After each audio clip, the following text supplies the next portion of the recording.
আসসালামু আলাইকুম। আপনারা দেখছেন জিন জাদুর চিকিৎসা। আমি আপনাদের সঙ্গে আছি শফিকুল ইসলাম সবুজ। তো আজকে আমি এমন একটা ভিডিও নিয়ে হাজির হয়েছি আপনাদের সামনে। সেই ভিডিওটি আপনারা যদি মনোযোগ দিয়ে শোনেন বা দেখেন ইনশাআল্লাহ তাহলে আপনারা ভালো একটি গুরুত্বপূর্ণ আমল শিখতে পারবেন। সেটি হচ্ছে যে অনেক মুদাব্বির আছেন রোগীর গায়ে জিন হাজির করার চেষ্টা করেন কিন্তু পারেন না। অনেক সময় হাজির করতে গিয়ে সেই জিনটা তার শরীরে আসে না। ওই জিনগ্রস্ত রোগীর বডিতে হাজির হয়ে কথা বলে না। এরকম জিন আছে যারা দূর থেকে ডিস্টার্ব করে ওই রোগীটাকে। তখন দেখবেন যে রোগী যখন চোখ বন্ধ করে আর মুদাব্বির যখন জিন হাজির করার চেষ্টা করে, তখন দেখবেন যদি রোগী বলে যে আমি ছায়ার মতো দেখতে পাচ্ছি গাছে অথবা মাঠে অথবা অন্য কোনো বাড়ির আশেপাশে।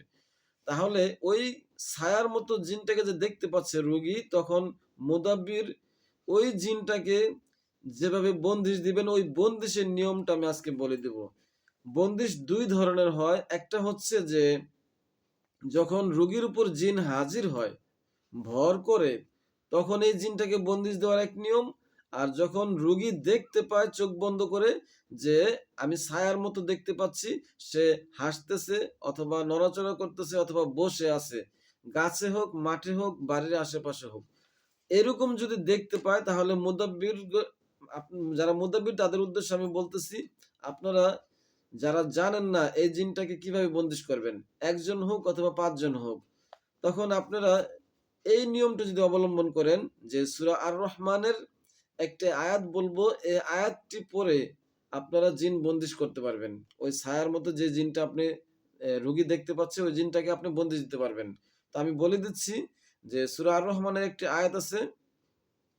আয়াতটি পড়বেন আর রোগীর মুখের সামনে এভাবে আঙ্গুলটি ঘুরাতে থাকবেন।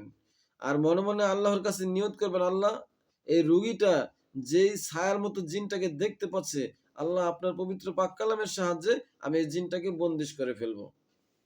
তো এই নিয়ত করে তখন রোগীর মুখের সামনে হাত এভাবে ঘোরাতে থাকবেন। ঘোরাতে থাকবেন আর বলবেন বিসমিল্লাহির রহমানির রহিম ইউরসালু আলাইকুমা শুওয়াজুম মিন নারি ওয়া নুহাসুন ফালা তামতাসিরুন। এভাবে হাতের মুষ্টি করে বিসমিল্লাহ আল্লাহু আকবার এভাবে টান দিবেন। তো এই নিয়ম যদি করেন দেখবেন যে ওই জিনটা ওই জায়গায় বন্দিশ হয়ে যাবে। আমি আবারও বলে দিচ্ছি, রোগীর মুখের সামনে এভাবে হাতটা আগে ঘুরাবেন।